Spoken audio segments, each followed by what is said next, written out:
প্রথম স্ত্রী মেঘলা, তার সাথে আমার বিয়ে হবে, আমরা একসাথে থাকবো। এই নাও ডিভোর্স পেপার। স্লিপ করে পড়ে গেছে মানে? তুমি কোথায় ছিলে? পড়াচ্ছ না কেন হ্যান্ডকাপ? গরিব ঘরের রাজপুত্র নাটকের ২১ নম্বর পর্বে এটা আমরা কি দেখলাম?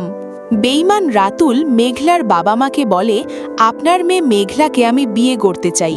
মেঘলার বাবা মার সাথে সাথে রাজি হয়ে যাবে, আমি তো ভাবতেই পারিনি। মেঘলার বাবা মা রাজি হয়ে গেছে বলে বেঈমান রাতুল অনিকের কাছে মিষ্টি নিয়ে যায়। সে অনিককে বলে, তোর প্রথম স্ত্রী মেঘলাকে আমি বিয়ে করছি।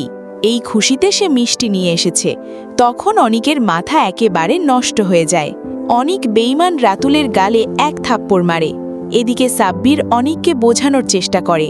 সে বলে, মেঘলার পেটে যে বাচ্চাটি রয়েছে এই বাচ্চাটি তোমার।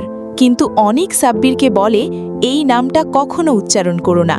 তখন সাব্বির বলে, একটা জিনিস বুঝতে পারছি না, মেঘলা কিভাবে সেলিমা বিল্ডার্স গ্রুপের মালিক হলো? এই বিষয়টা অনিকও জানে না।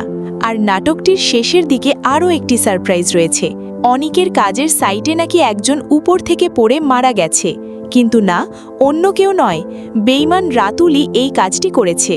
আজকের এই ভিডিওতে জানাবো গরিব ঘরের রাজপুত্র নাটকের ২২ নম্বর পর্বে কি ধামাকা আসতে চলেছে।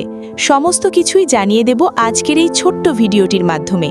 যারা গরিব ঘরের রাজপুত্র নাটকের ২২ নম্বর পর্বটি দেখার জন্য অপেক্ষা করছেন, তাদের কাছে অনুরোধ রইল ভিডিওটিতে লাইক দিয়ে চ্যানেলটি সাবস্ক্রাইব করুন এবং সম্পূর্ণ ভিডিওটি দেখতে থাকুন। গরিব ঘরের রাজপুত্র নাটকের ২১ নম্বর পর্বে আমরা দেখলাম, বেঈমান রাতুল মেঘলার বাবা মাকে বলে, মেঘলাকে আমি বিয়ে করতে চাই। রাতুল তাদের একটু বোঝানোর পর তারা রাজি হয়ে যায়। বেঈমান রাতুল যখন বাড়িতে আসে তখন অনিকের চাচা চাচি থাকে। তারা রাতুলকে বলে, তুমি অনিকের বউ মেঘলাকে বিয়ে করবে, তাতে আমাদের কোনো আপত্তি নেই, তবে ওকে বিয়ে করার আগে আমাদের মেয়েকে আগে বিয়ে করো। রাতুল বলে, তোমরা সবাই আমাকে কেন অবিশ্বাস করো? অনিকের চাচা চাচি বলে, তুমি সব সময় প্রতারণা করো, তাই ভয় লাগে।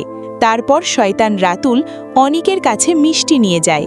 অনিক বলে, তোকে আমি এতবার অপমান করি, তারপরেও তুই আসিস? বেঈমান রাতুল বলে, আমি অনেক খুঁজে দেখলাম, আমার আপন বলতে কেউ নেই তুই ছাড়া, তাই বারবার তোর কাছেই আসি। তারপর বলে, তোর প্রথম স্ত্রী মেঘলাকে আমি বিয়ে করছি। অনেক ঠান্ডা মাথায় বলে, মেঘলাকে বিয়ে করবে? রাতুল বলে, কেন করব না? তুই তো দ্বিতীয় বিয়ে করে সুখে আছিস, ও কেন একা থাকবে? তখন অনিকের মেজাজ গরম হয়ে যায়। সে বলে, এসব কথা আমাকে কেন বলছিস? শয়তান রাতুল বলে, একবার ভেবে দেখ, তোর বাচ্চা আমাকে বাবা বলে ডাকবে, তোর প্রথম স্ত্রীর সাথে আমার বিয়ে হবে।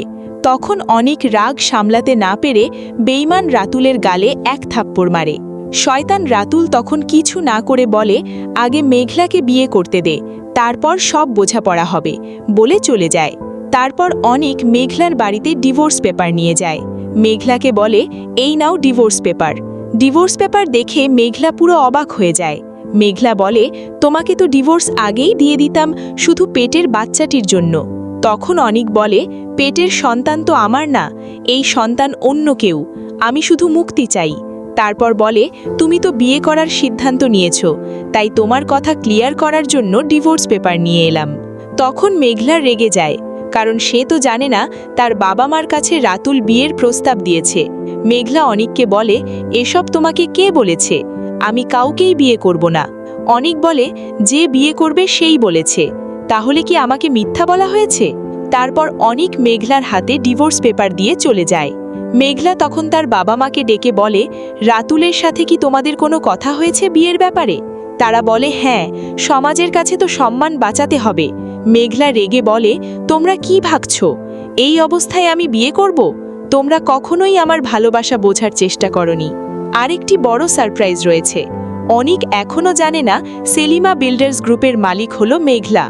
গরিব ঘরের রাজপুত্র নাটকের ২১ নম্বর পর্বের শেষের দিকে দেখানো হয়, অনিকের কাজের সাইটে নাকি একজন উপর থেকে পড়ে মারা গেছে, কিন্তু না, অন্য কেউ নয়, বেঈমান রাতুলই এই কাজটি করেছে। তো ভিউয়ার, আজকের ভিডিও এখানেই শেষ পর্যন্ত পাশে থাকার জন্য ধন্যবাদ।